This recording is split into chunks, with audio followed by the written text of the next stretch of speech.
The Second World War has gone down in history as the greatest show of military power the world has ever known. Niemals erlahmen und niemals ermüden! Since it ended over 70 years ago, historians have pored over every detail of the battle to understand what set it in motion, what kept it going, and the full truth of its legacy. The events may not change, but how we see them does.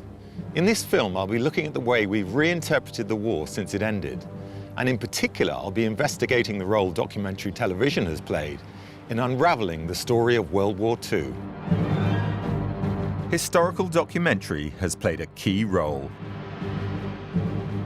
Whether breaking new discoveries or re-examining famous events, television has helped create a more definitive picture of the war. Leading the way has been the history series Timewatch. Over the course of 30 years, BBC's Timewatch has examined just about every aspect of World War II, bringing the most important and controversial events and analysis into our homes and minds. I'll be using Timewatch and 50 years of BBC archive to show how our understanding of the darkest hours and greatest victories change over time. This is a complicated history, a story about morality and ethics in the most devastating war the world has ever seen.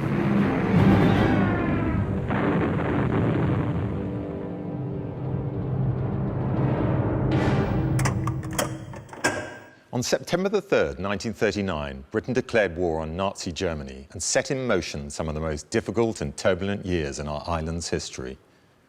But they also created the iconic moments that have come to define our nation and the spirit of our people. No other story looms larger than the Battle of Britain, when the seemingly undermanned RAF tackles the mighty German Luftwaffe and wins. The victory stops a Nazi invasion of our shores. The Battle of Britain has become part of our folklore, one of our greatest stories.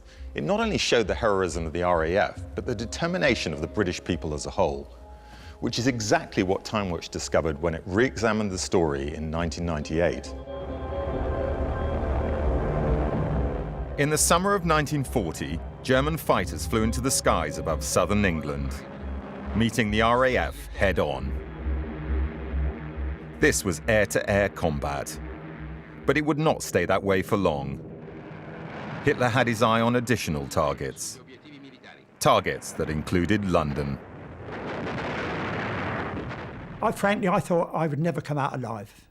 I don't know what other people felt. I felt that there's no way that I can survive this continual battering, night and day after day, night after night. During the first raid on London, more than 300,000 kilos of explosives were dropped on the East End and the docks. More than 2,000 people died or were seriously injured. The attack was the prelude to 70 consecutive night raids on the British capital. The Nazis hoped that the raids would break Britain's will to continue the war. Joseph Goebbels wrote in his diary, "The reports from London are horrific, an inferno beyond belief. Will England surrender? I believe so. More mass attacks are imminent." In popular myth, the German air offensive is seen as the precursor to an invasion, codenamed Unternehmen Seelöwe, Operation Sea Lion.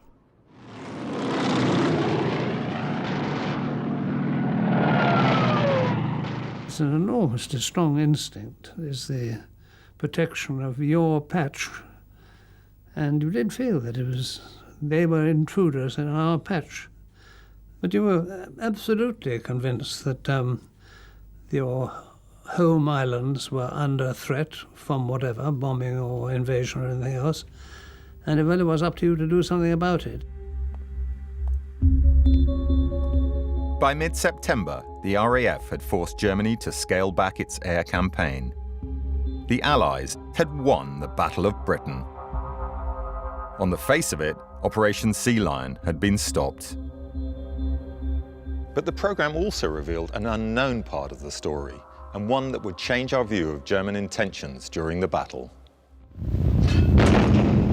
No one disputes that the Battle of Britain was crucial to the British war effort.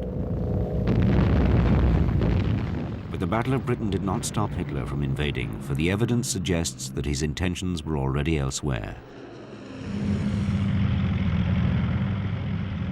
Special research into the records of the German army conducted for Timewatch shows that between July and the middle of September 1940, the earliest possible date for an invasion of England, the Germans had removed or reallocated more than half of their divisions in the west to Germany and the east of the Reich to become part of the preparations for an attack on the Soviet Union in the following year. On the 31st of July 1940, Hitler ordered the commanders of the army and the navy to a conference at the Berghof. Hitler told the leaders of the army that he was extremely skeptical about the practicalities of an invasion given the strength of the British Navy. Hitler then outlined an astonishing alternative strategy. Britain was to be beaten in the east. He told his generals, England mainly puts her hopes in Russia. If Russia is crushed, England's last hopes will have gone. Then, Germany will be the master of Europe in the Balkans. The sooner that Russia is crushed, the better.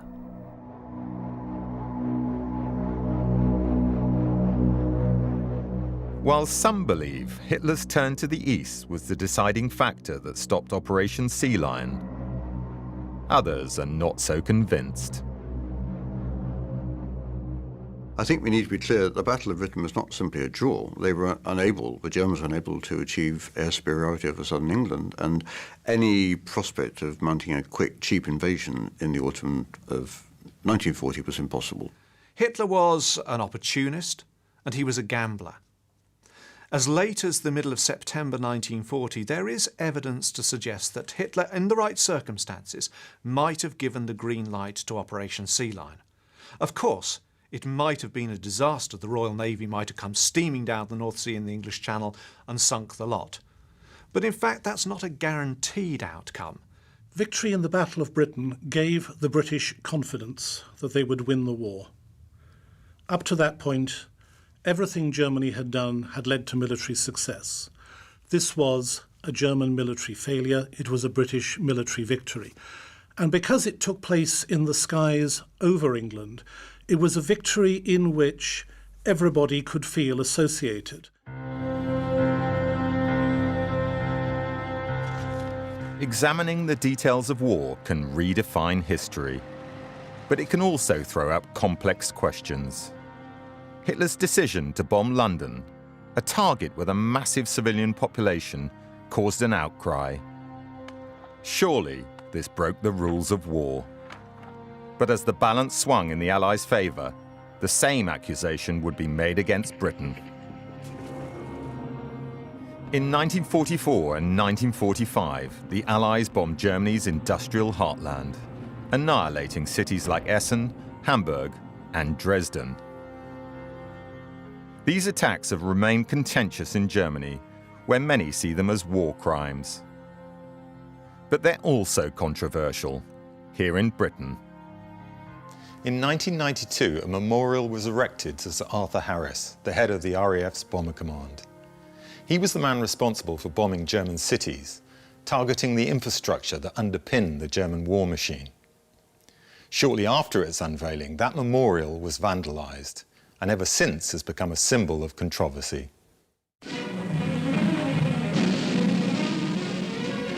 Spring 1943.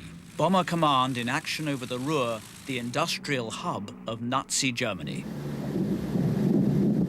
Timewatch took on the debate in 1993, inviting members of Bomber Command to defend their actions to the men and women who bore the brunt of the raids. Erika Dienel, you were in Dresden. You experienced the consequences of that firestorm. What is your most powerful sense of strategic bombing? I detest it. for anybody. It doesn't matter which nationality or which country. I think it's the lowest form how soldiers can kill women and children, especially in Dresden where the war was over. It was more or less finished in a couple of weeks. To get medals for this sort of thing, I can see no reason whatsoever. I really despise people like that who still have today the idea about bombing of civilian people. And that's no honor to any country. Bob Nelson, you were in Bomber Command. You were bombing during the war. You've heard that very powerful statement. Where are you? Yeah. Well, I was a wireless operator in a Lancaster bomber during a tour of operations, and Dresden was just another raid as far as we were concerned. It took 10 hours, 20 minutes, a round trip. We don't think at the time that we are going to bomb civilians, although of course we know that, if they don't get out of the way, they're going to get into trouble. But on the other hand, we are, taking our time to look around and make sure that we don't get shot down. Is there any sense in which it could legitimately be said there was something, effectively a war crime, committed in the process of the strategic bombing campaign? Let me start, if I may, on this with the Secretary of the Bomber Command Association. Does the notion of war crime ring any bells at all for you? None at all. I feel that on a bombing mission, the aircraft I flew in was made by our civilians. The bombs we carried were made by our civilians. The bombs that we dropped on the German civilians made the 88mm guns, the FW-190s. So the civilian suddenly has a different connotation. I don't see it as I was dropping bombs on actual civilians. They are people who are making the arms to fight back. Paul Binding, you were brought up as a child in Essen, in Germany, just after the war. You're now a novelist and a journalist. What does the notion of war crime in this context mean to you? Does it have any validity? It has validity. I mean, it's a validity that one has imposed on memories that will never die. Words cannot quite convey the devastation of Essen, the lifelessness, the smell of Essen, the widespread suffering, which is what I grew up as a small child, was utterly bewildered by. And the word war crime, after all, is a word I wouldn't have used in my experiences of it. I was only a small child trying to make sense of it. It's a word I use now reluctantly because it suggests naming the guilty. But what was done was a crime. That is not to say that people who did it were criminals. Those are two different issues. But the bombing of a city, the destruction of life on that scale, yes, that's a crime. What else can be a crime than that? Vice Marshal, on this, the bombing of civilians, of homes, of women, children, schools, hospitals, inevitable in the process of area bombing. Is it far away from a crime? Of course it is. Let me just take one point here. Was it a crime for the Luftwaffe to carry out its fire blitz of London? Yes, it was, and it did hang in Nuremberg. And you make monuments. Hang on, let's have they were also for war crimes in Nuremberg. Let's have it. Let the Air Vice Marshal continue. Hold on a second. I want to bring you back in. Why do you so confidently say no, not a crime? Because a crime, to be convicted of a crime, you must have had the intent to commit it. There was no intent on the part of anyone from the top leadership. May I speak? From the top leadership down to the poor chaps who actually drove the aircraft. I mean, let me just take a vivid example. When the bombing of Bruchwattal took place, liquid phosphorus was dropped. Children, women ran into the River Wupper like torches to be put out by the waters. How can that possibly not be seen as a crime? Obviously, the infliction of a weapon like that is a deliberate policy, and deliberate and appalling suffering took place. I cannot find any word that is adequate but crime for that. You look in Dresden. The debate over Bomber Command will forever rage. But even in the days immediately following the war, the campaign was contentious. From the Second World War itself, there were critical voices saying that this is immoral, we shouldn't be doing this, it's unchristian, and so on. And that was the view I think that many people had after the immediate end of the war, the evidence about Dresden and so on. But over the course of the last 70 years, that's become quite a complicated argument. I think there are many people who say that morality in war is relative. This was a total war. It's what the Germans call a Weltanschauungen, a clash of philosophies of life. And when such profoundly important things are perceived to be at stake, virtually any action is perceived as legitimate. What makes a soldier in a battle not a murderer is the concept of military necessity, that he is acting under orders. And the Nuremberg judgments qualified that by saying there are some things for which you cannot use that defence. You have to be in a position of saying, I take responsibility for this, simply because they are such appalling acts. The most appalling of these acts is, without doubt, the Holocaust. Hitler's attempt to exterminate the Jews. Hitler's program of extermination is perhaps the most heinous act in history and is without question a war crime. It sets moreover a benchmark by which the morality of the Nazis, indeed all the competence of the war, is judged. Hitler's final solution would claim the lives of an estimated 6 million Jews, displacing millions more.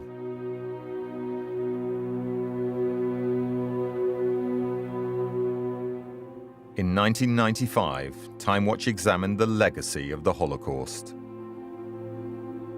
reflected in the families of those who survived.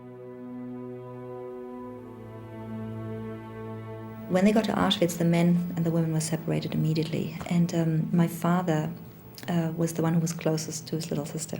She was 14 at the time, and he was, I suppose, 19 or 20.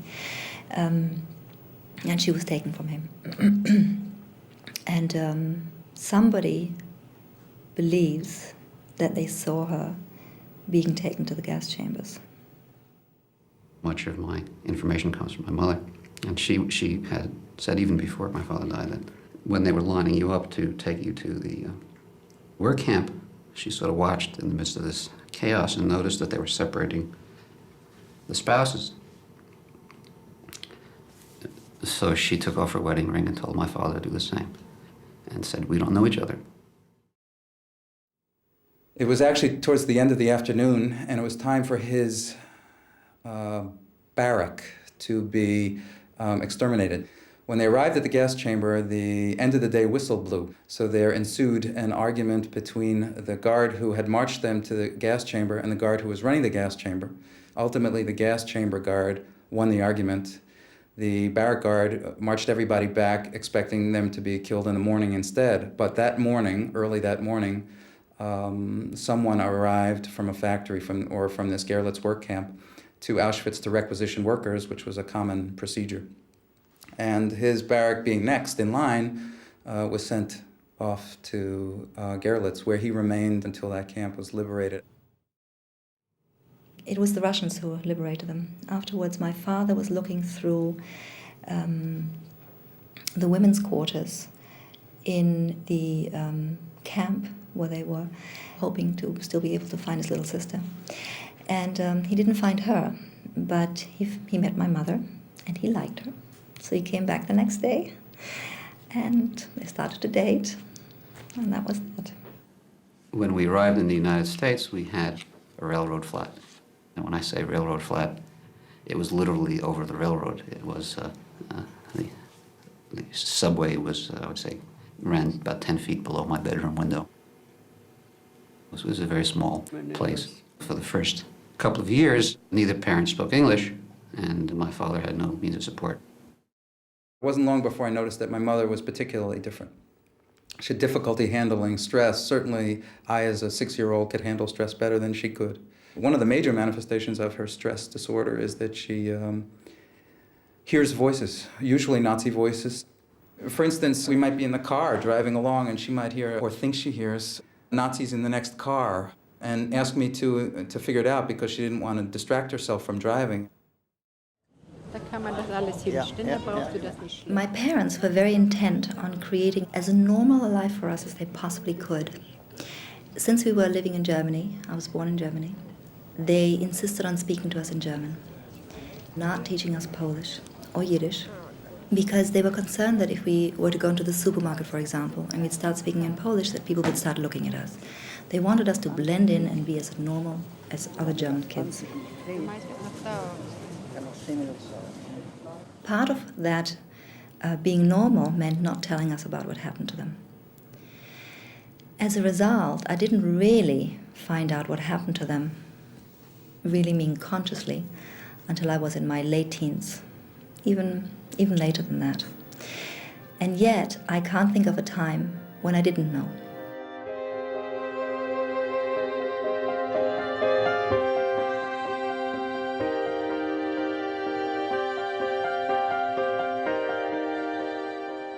The way we perceive the Holocaust has quite clearly changed almost generation by generation, I think, since the Second World War.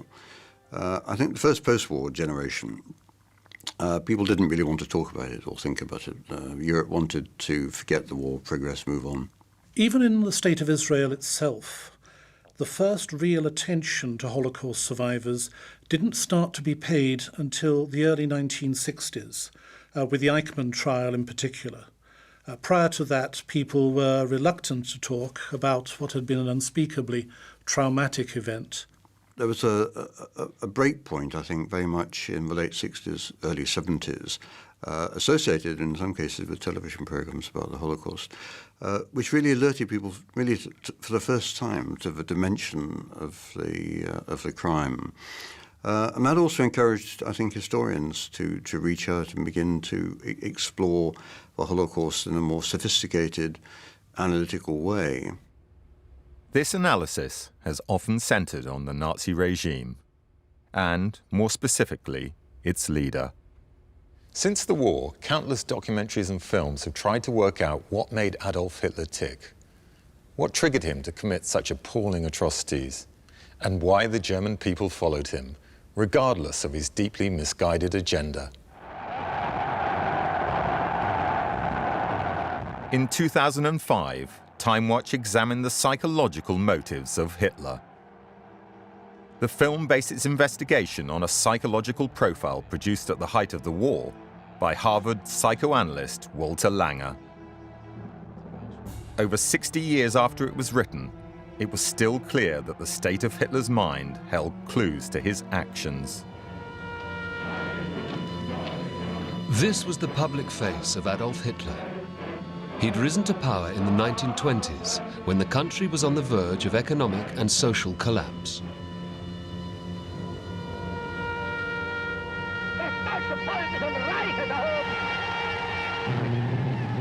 He pledged to revitalize and rebuild Germany, and this was a message that the German people were desperate to hear. It's really very important to understand Hitler, the Messiah, Hitler, the Savior. Indeed, he relished when people say, Heil Hitler, the Savior of the German people, and he identified, in fact, with Christ. If you take this notion of the empty self, which has built up this compensatory, grandiose, messianic facade,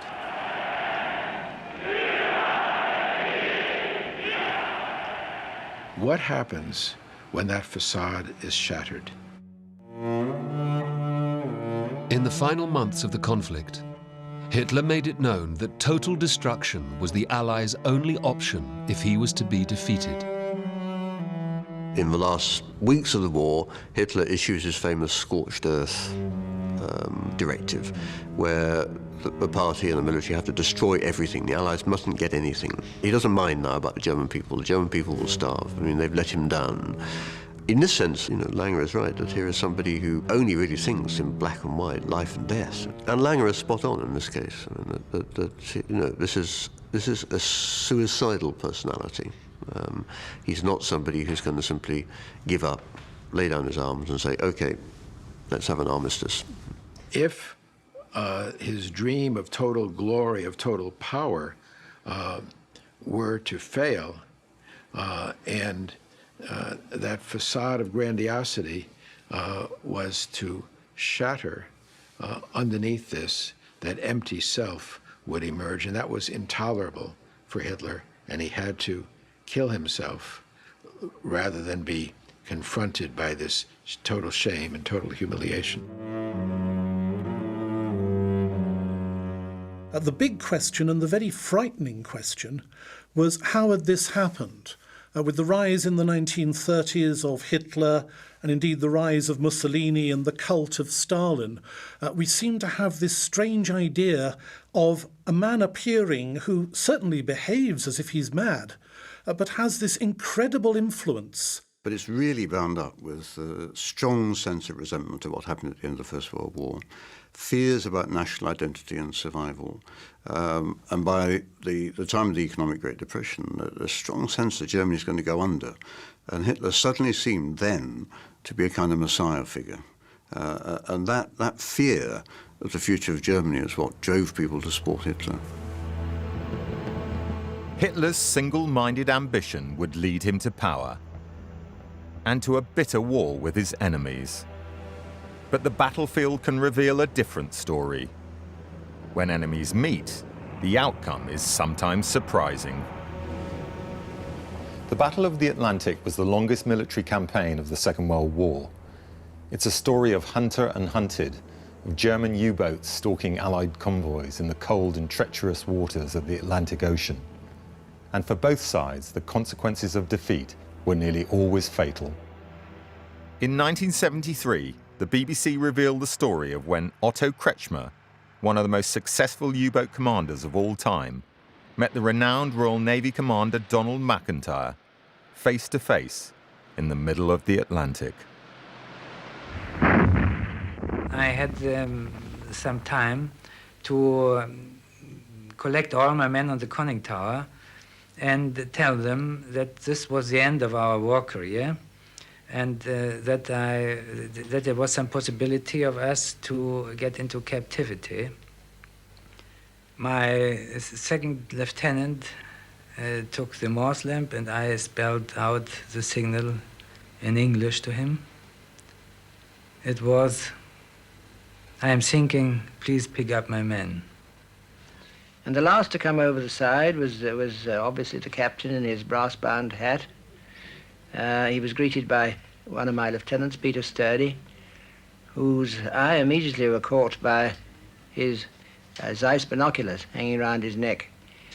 In fact, he told me that the U-boat captain tried to get them off and throw them away because he didn't want them to get into possession of the enemy. However, Peter Sturdy grabbed these and brought them up to me on the bridge, where I promptly grabbed them from him and made them my spoils of war. And up there, they took the life jacket from me and a pistol, at pistol point, I must say. And then the binoculars, which I had no time to throw overboard, which I would have liked. And then I was taken down to the captain's cabin, when for the first time I saw his horseshoe sign on the upper deck. The U-boat captain noticed that our crest, the ship's crest, was a horseshoe. And he said that was the crest of my U-boat also. Isn't that strange? But of course ours was the other way up, with the points downwards. "Ah," said my chief, "no wonder you have been captured. That's the way the luck runs out, we always say." And there I got warm clothes and some rum to drink and everything, which they could do for me, really. And immediately afterwards, when some dry clothes on, I went to sleep in Donald McIntyre's wonderful armchair he had in his cabin. When I woke up again, I saw him sitting on his desk and looking at me with his legs dangling in the rubber boots, I remember. And I congratulated him on his success, but also telling him that it was good luck for him because I had no torpedo left. Otherwise, things would have been a bit different. And he said some polite things too to me, and so immediately it seemed to be that we could be good friends. As soon as the U-boat crews were safely on board, the two destroyers headed back to rejoin the convoy, which we did about dawn. I was allowed to sleep in the captain's bunk, which was much better, of course. But until we went to sleep, there was still some time, and I don't know who it was, got the idea to play at cards. And they looked for the fourth man, and that was myself. So I played cards, I played bridge with the captains of the sunk ships and officers of the destroyers. While this 1973 film shows how enemies could become friends, a film just 4 years later would reveal the greatest secret of the battle, and possibly the entire war. What was the most secret place in Britain during the Second World War? Perhaps the underground cabinet room in Whitehall, or the Naval Chiefs of Staff map room, or what about the Royal Aircraft Establishment Farnborough? No, none of those. It was this unassuming brick country house in Buckinghamshire. In 1977, this film would be one of the first to tell the story of how Britain intercepted and broke Germany's secret codes at Bletchley Park. These huts sheltered what came to be known as the Ultra Secret, or Ultra for short. As soon as the Enigma messages were picked up, they were sent by motorbike dispatch rider to Bletchley Park, the nerve centre of Ultra. The end result of all that activity, these decoded messages, by the thousand every day. The thoughts and deeds of the operational command system of the entire German armed forces. Now, these messages were passed to the intelligence huts, and Hut 3 included among its personnel Peter Calver-Caressy, head of the Air Force section.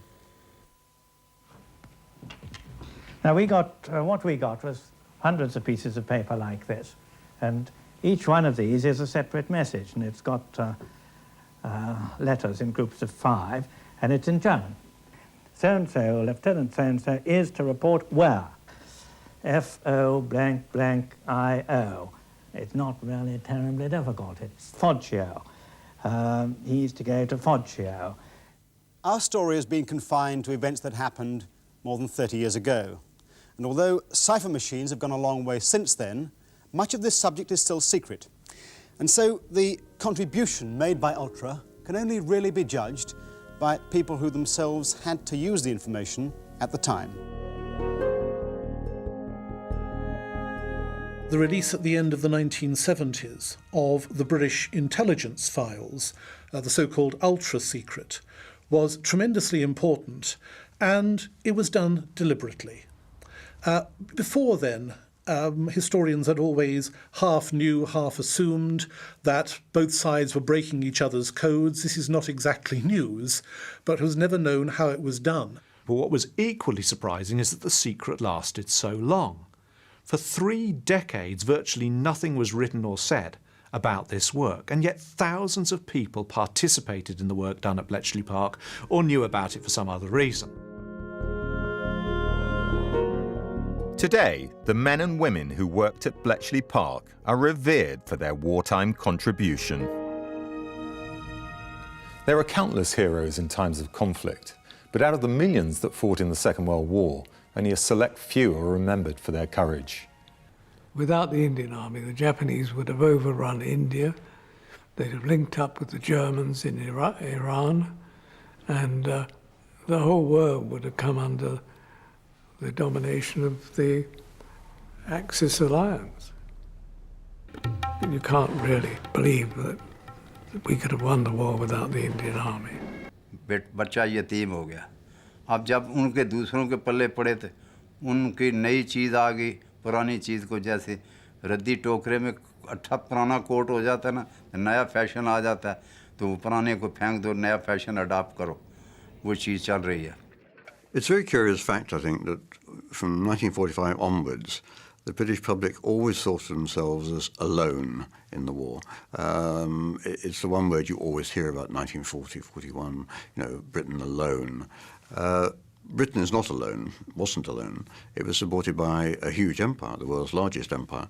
The Commonwealth nations mobilised something like 5 million men and women. The Indian Army of the Second World War is the largest all-volunteer army there's ever been in human history, 2.5 million service personnel.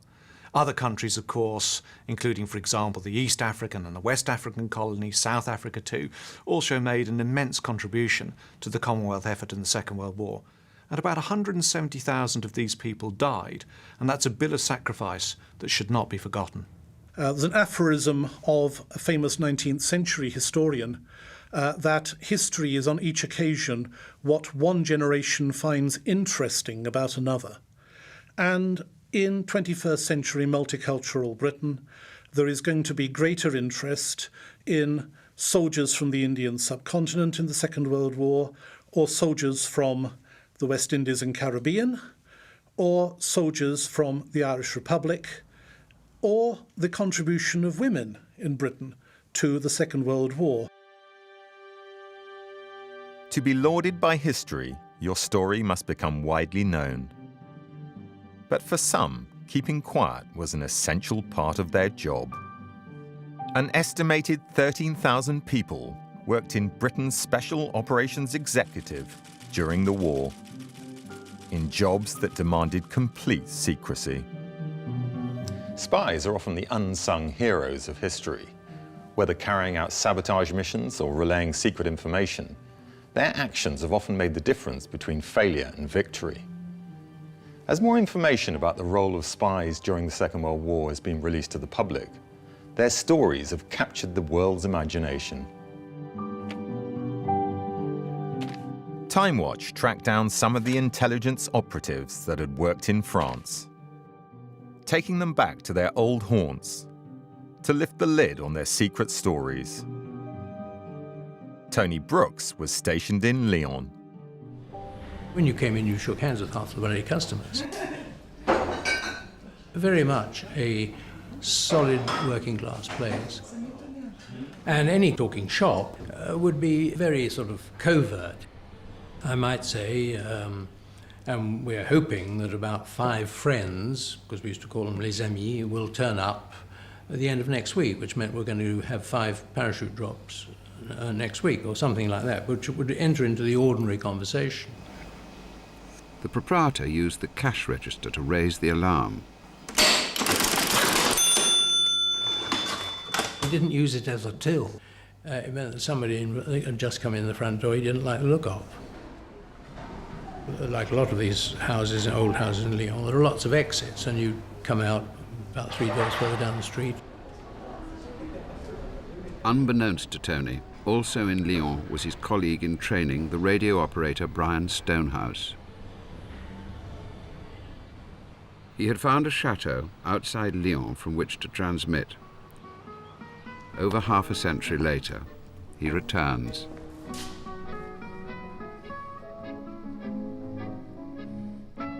The owner's wife, Elsa Jourdain, had been a fashion model. We had met, according to this cover story, in Paris before the war, in the fashion world. And I was drawing for Vogue magazine in Paris. Well, of course, none of it is true. But this was just a cover story. His courier, Christian, brought him more and more messages to encode and transmit. The workload was getting dangerously heavy. In Lyon, what happened was that some of the radio operators had been arrested before me. And all their stuff came to me, you see, to send to London through me. And I did it, and that's when I was on the air for hours. I radioed London and told them that being on the air this long, I was committing suicide. Inevitably, the radio detection vans pinned him down. This is the room where I was transmitting. And I think a piece of the antenna was up there. I tried to pull it down and didn't take all of it. And then I hid the set in the bottom of the lift shaft, but I forgot a piece of antenna with the insulator at the end, and that was found. So I couldn't deny anymore that I'd had a set here, a transmitter. That's how it happened. News of Brian's arrest came into Special Operations Executive in London, and a grim addition was made to his file. I thought I'd be shot as a spy. And I wanted my family to be able to trace me after the war. That was the reason, main reason for declaring myself British. Brian's parents didn't learn he was missing until over a year after his arrest. By then he was on his way to the first of 5 Nazi concentration camps. On the day Dachau was liberated, he was photographed among the mass of prisoners, along with another agent, Bob Shepherd. A week later, both were back in England. Bob and I were in full uniform and sort of somewhere near the Albert Hall, I don't know why, and a funeral went past. And we started laughing because we thought, you know, all that fuss for one corpse. And I think one used to laugh because that's one's only defense, you know, if you started crying. You know, it's sometimes I feel now, you know, if I start crying, I won't stop. Spies were crucial to Allied victory. Their work underpinned every major operation, including our most famous, D-Day. Certain stories capture the public imagination. They are narratives we become obsessed with. There have been, for example, literally hundreds of films made by the BBC about D-Day, and doubtless there'll be hundreds more. The D-Day landings were an unprecedented success, the largest sea-to-land invasion ever mounted. But not everything went to plan. The American landings on Omaha Beach were a disaster. And, as Timewatch discovered in 2008, historians are still trying to figure out what went wrong. Their examination started with an assault on a gun battery, before the main landing on Omaha had even begun. The Allied High Command believed that the mission here at the Pointe du Hoc was absolutely critical to the success of D-Day. If the guns at the Pointe du Hoc were still functioning, with their range, which was 23,000 meters from this position, there was a real danger that they might be able to shoot at, damage, sink Allied shipping out in the Bay of the Seine. So from the American point of view, First Army success at Omaha Beach was integrally tied to the assault at the Pointe du Hoc.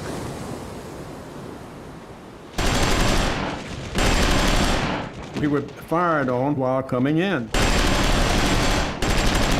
This was not a surprise. The enemy had had about 30 minutes to get up out of his underground bunkers. He was up there throwing hand grenades down by the bushel basketful and firing right down on us, and there was rapid fire situations on either flank that were firing into us. So we had that to come into. The ropes were fired up. There were grapple hooks. Some of them pulled out. The enemy, damn it, cut some of the ropes. You say that was not kosher, you know. And there were 2 guys on a rope right in front of me going up.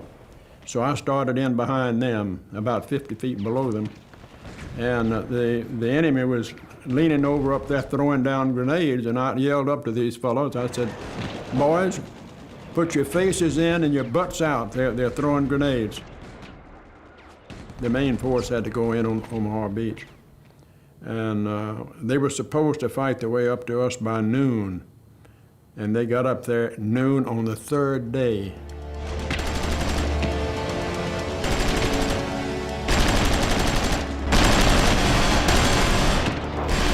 As they land, they're in a natural killing ground. They're on beaches that are completely exposed to enemy fire. There is no cover. There's no trees, there's no trenches, there's no nothing. The troops are out there in the open.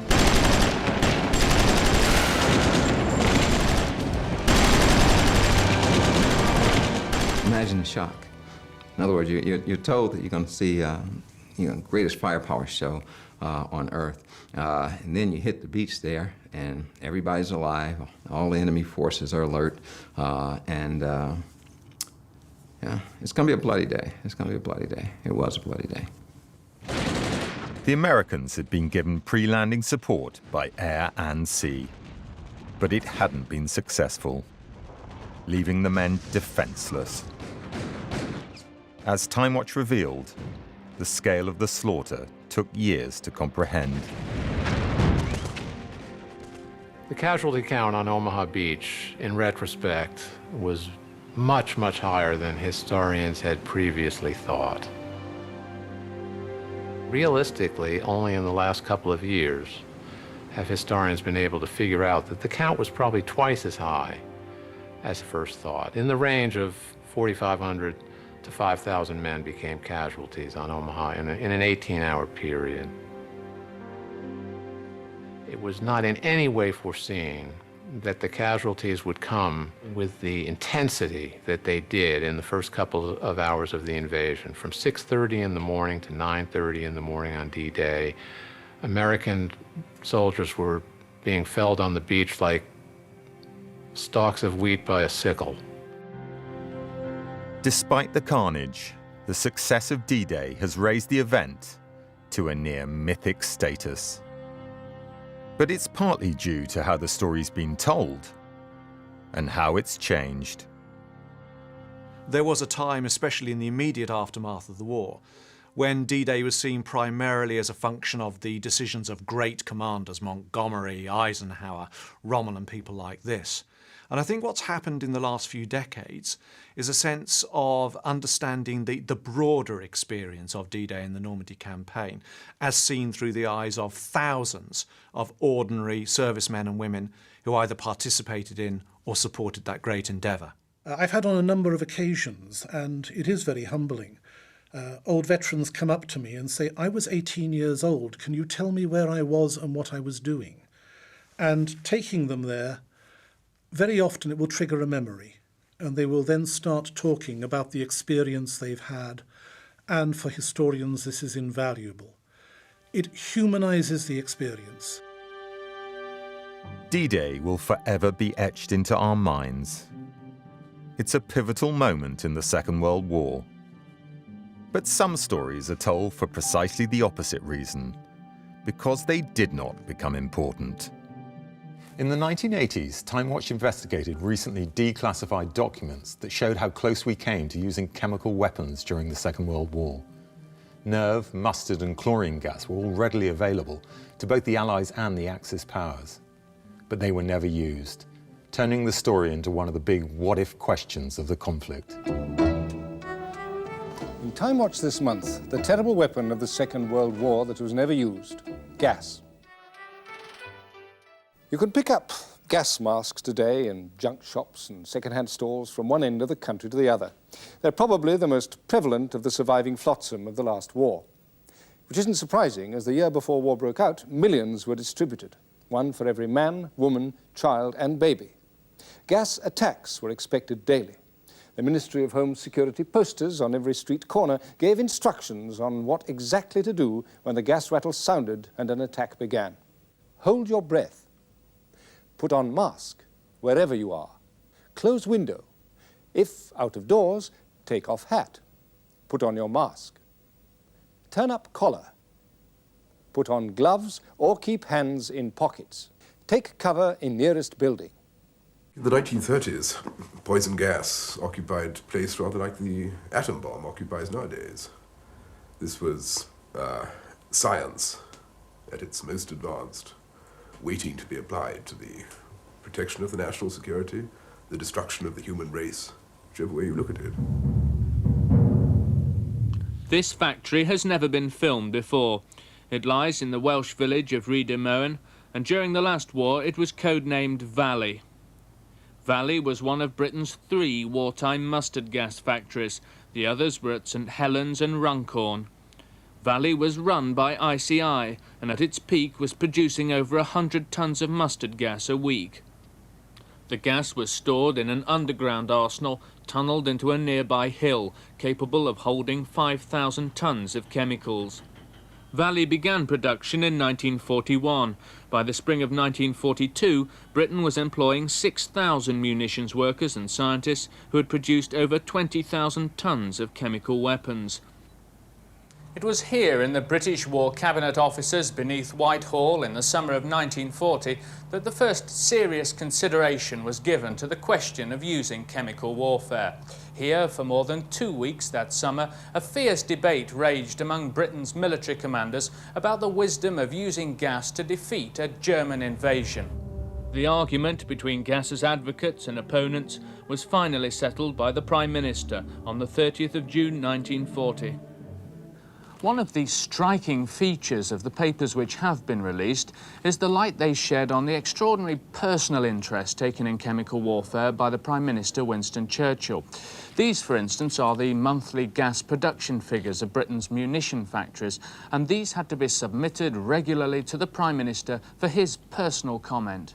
We could drench the cities of the Ruhr and many other cities in Germany in such a way that most of the population would be requiring constant medical attention.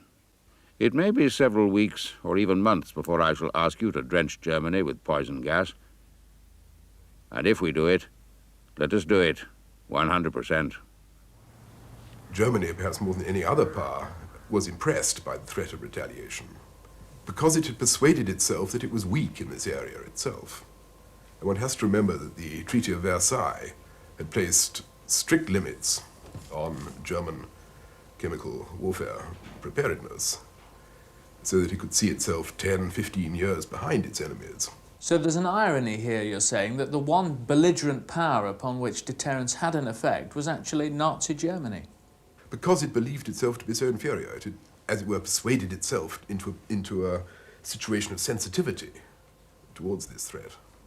The Germans' overestimation of Allied superiority was probably the decisive factor in their decision not to use gas.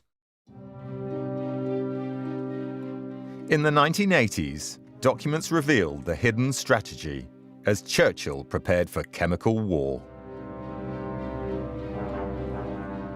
70 years after the war ended, it's tempting to think that we now know exactly what happened. Given the vast documentary record of the Second World War and the amount of effort that's been expended on trying to understand it and turn it into books and television documentaries, it seems difficult to imagine that we don't know all that there is to know about the Second World War. But in fact, I think this is very far from being the case. People often say to me when I say I'm going to write something else from the Second World War, not the Second World War again, what else can there be to say? And as a historian, of course, I always say, you know, there will always be new things to say. You will always put things into a different relation. You'll always find different perspectives. You'll also find new material. It's being uncovered all the time. The final history of the war can never be written and never will be written. It's a constant process of re-examination as the present moves forward. The past is dead. It doesn't exist. What we have is evidence that exists in the present, and we call that evidence history.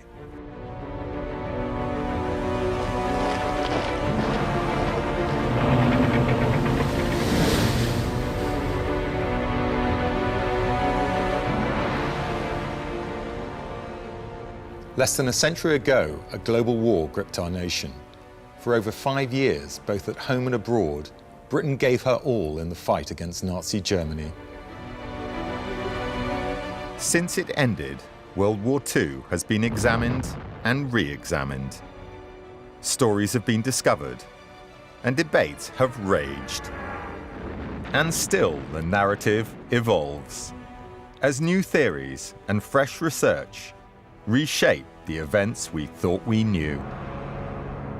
And it's all been captured on our screens, making us part of the debate, making us part of history. In the years ahead, there will be many more disagreements as we grapple with our past. But there will also be incredible discoveries of stories still untold, new facts coming to light, and long-forgotten heroes revealed to us for the first time. The Second World War may have ended over 70 years ago, but its history is still alive and constantly changing.